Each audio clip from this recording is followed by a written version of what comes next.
সুপ্রিয় viewers, bike blog নয়নের পক্ষ থেকে আপনাদের সবাইকে জানাচ্ছি আন্তরিক শুভেচ্ছা অভিনন্দন। আবারও চলে আসছি আপনাদের মাঝে খুব গুরুত্বপূর্ণ একটি ভিডিও নিয়ে। আজকের ভিডিওতে থাকবে আপনার বাইকটিতে নতুন ব্যাটারি আপনি লাগিয়েছেন, নতুন ব্যাটারি লাগানোর পর 1 ঘন্টা 2 ঘন্টা পর আপনার বাইকের নতুন ব্যাটারি আবার বসে গেছে। নতুন ব্যাটারি যদি বসে যায়, সর্বপ্রথম কোন জিনিসটি আপনার চেক করতে হবে? যে জিনিসটি চেক করলে আপনার বাইকের ব্যাটারি বসে যাওয়ার সমস্যা সমাধান হয়ে যাবে। তো চলুন দেখে আসি আজকের ভিডিও। একটা বাইকের গুরুত্বপূর্ণ জিনিস হচ্ছে ব্যাটারি। যখনই আপনার বাইকের ব্যাটারি বসে যাবে বা দুর্বল হয়ে যাবে, তখনই আপনার বাইকের ইলেকট্রনিক্স পার্টস গুলি খুব দ্রুত নষ্ট হতে থাকবে এবং আপনি নিজেই কষ্টে পড়ে যাবেন আপনার বাইকটি নিয়ে। আপনার বাইকের ব্যাটারি সব সময় ভালো রাখবেন আপনার বাইকের মধ্যে। এখন আপনার বাইকের ব্যাটারি বসে গেছে, আপনি নতুন একটি ব্যাটারি লাগিয়েছেন, কিন্তু আপনার বাইকের ব্যাটারি বসে যাওয়ার সমস্যার সমাধান হয়নি। এই সমস্যাটি সমাধান করার জন্য আমাদের লাগবে মাল্টিমিটার। আমরা সর্বপ্রথম যে জিনিসটি চেক করব মাল্টিমিটার দিয়ে। আপনার বাইকের ইঞ্জিনের ভিতর ম্যাগনেটের সাথে একটি আর্মেচার লাগানো আছে। এই আর্মেচার কি করে? ইঞ্জিন যখন স্টার্ট হয়, ম্যাগনেট এই আর্মেচারের উপর ঘুরতে থাকে, তখন চার্জিং কয়েল কি করে? বিদ্যুৎ উৎপন্ন করে। এখানে আরেকটি কথা আছে, সেটি হচ্ছে কি বিদ্যুৎ উৎপন্ন করে, কি এসি কারেন্ট নাকি ডিসি কারেন্ট? এই চার্জিং কয়েল ইঞ্জিন স্টার্ট অবস্থায় এসি কারেন্ট উৎপন্ন করে। এই এসি কারেন্ট চেক করার জন্য আমাদের লাগবে মাল্টিমিটার। আমরা মাল্টিমিটার দিয়ে চার্জিং কয়েলের এসি কারেন্ট চেক করব। এক কথায় চার্জিং কয়েলের রেজিস্ট্যান্স চেক করব, কত রেজিস্ট্যান্স দেখাচ্ছে মাল্টিমিটারের মধ্যে। তাহলে আমরা বুঝে যাব এই আর্মেচারটি বা এই বাইকের আর্মেচারটি ভালো আছে কিনা। এখন আমি আপনাদের চেক করে দেখাচ্ছি। এই চার্জিং কয়েল ম্যাগনেটের ভিতর লাগানো আছে এবং এই তারের মাধ্যমে এই চার্জিং কয়েলের এই কর্ডটি ওয়ারিং এর সাথে সংযুক্ত হয়েছে। এই যে দেখেন, ওয়ারিং এর সাথে সংযুক্ত হয়েছে। এখন আমরা কি করব? চার্জিং কয়েল চেক করব। এই যে আপনারা কর্ড দেখতে পাচ্ছেন, এই কর্ডের সাথে এখানে দুটি স্কাই ব্লু কালারের দুটি তার দেখতে পাচ্ছেন। আমি মাল্টিমিটারের দুটি তারের সাথে সংযোগ করতেছি।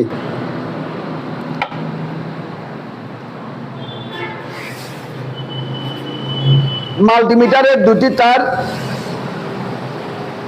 চার্জিং কয়েলের তারের সাথে সেট করলাম। এখন আমি মাল্টিমিটার ওহমসে সেট করলাম। মাল্টিমিটারের মধ্যে আমাকে কত দেখাতে হবে? সঠিক রেজিস্ট্যান্স 0.9 থেকে 1.1 ওহমস। যদি কম বেশি দেখায়, সেক্ষেত্রে আমার কি করতে হবে? এই চার্জিং কয়েল বা আর্মেচার পরিবর্তন করতে হবে। এখন আমি ধরে নিলাম এই বাইকের চার্জিং কয়েল ভালো আছে, নতুন ব্যাটারি তারপরে বসে যাচ্ছে। সমস্যা কোথায়? এখন দ্বিতীয় ধাপে আমরা যে জিনিসটি চেক করব সেটি হচ্ছে বাইকের আরআর ইউনিট। আরআর ইউনিট আপনি কিভাবে চেক করবেন? আপনার বাইকটি আপনার স্টার্ট করতে হবে।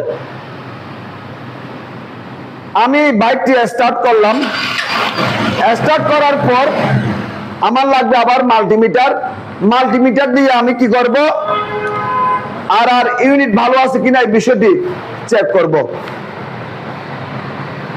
আপনারা দেখতে পাচ্ছেন আমি বাইকটি স্টার্ট করলাম। মাল্টিমিটারের দুইটি তার আমি ব্যাটারির টার্মিনালের সাথে সংযোগ করলাম।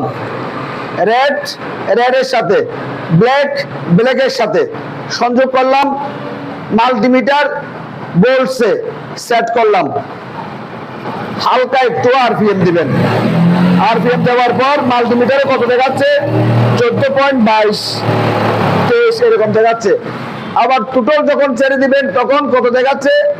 14.17, 18, 15, 16 এরকম দেখাচ্ছে।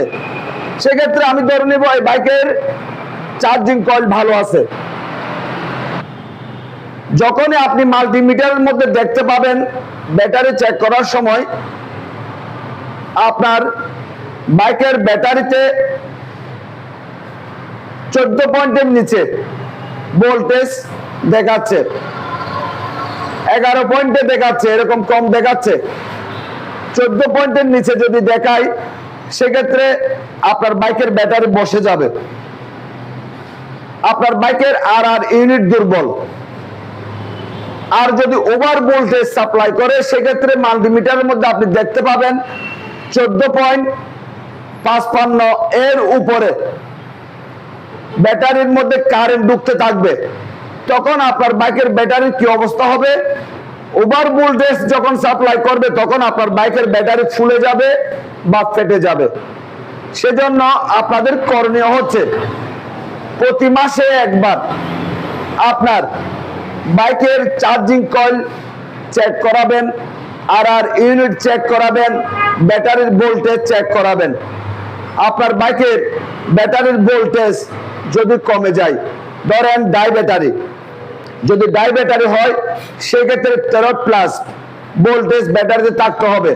আর যদি পানির ব্যাটারি হয় 12.5 ভোল্ট ব্যাটারিতে ভোল্টেজ থাকতে হবে।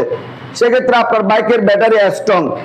যদি কমে যায় সেক্ষেত্রে বাইকের সেলফ হবে না, বাইকের সিডিআই ইউনিট নষ্ট হয়ে যাবে, আর ইউনিট নষ্ট হয়ে যাবে, চার্জিং কয়েল নষ্ট হয়ে যাবে, পিকআপ কয়েল নষ্ট হয়ে যাবে, এসটি কয়েল নষ্ট হয়ে যাবে, আপনার বাইকের হেডলাইট, সিগন্যাল লাইট অনেক কিছু নষ্ট হয়ে যেতে পারে। সেজন্য বাইকের ব্যাটারি দুর্বল হওয়ার আগে দেখতেছেন আপনার বাইকের ব্যাটারি দুর্বল হয়ে যাচ্ছে বা বারবার সেলফ দিতে হচ্ছে, সেক্ষেত্রে নতুন ব্যাটারি লাগিয়ে নেবেন। আর অবশ্যই প্রতি মাসে একবার চার্জিং কয়েল আর ইউনিট ব্যাটারি চেক করবেন, টার্মিনালগুলি পরিষ্কার করে দিবেন। যদি পারেন প্রতি মাসে একবার আপনার বাইকের ব্যাটারি 3 ঘন্টা করে চার্জ করবেন 5 এমপিআরে, সেক্ষেত্রে বাইকের ব্যাটারি দীর্ঘদিন ভালো থাকে। আজকের ভিডিওতে আমি আপনাদের সাথে শেয়ার করছি নতুন ব্যাটারি লাগানোর পরও আপনার বাইকের ব্যাটারি বসে গেলে আপনার কোন কাজগুলি করতে হবে। আজকের ভিডিও যদি আপনাদের ভালো লেগে থাকে লাইক করবেন, কমেন্ট করবেন এবং বেশি বেশি করে শেয়ার করবেন। আর আমাদের এই ছোট্ট পরিবারটি সামনের দিকে এগিয়ে যাওয়ার জন্য সুযোগ করে দিবেন। সবাইকে অনেক অনেক ধন্যবাদ জানিয়ে আজকের মতো বিদায় নিলাম।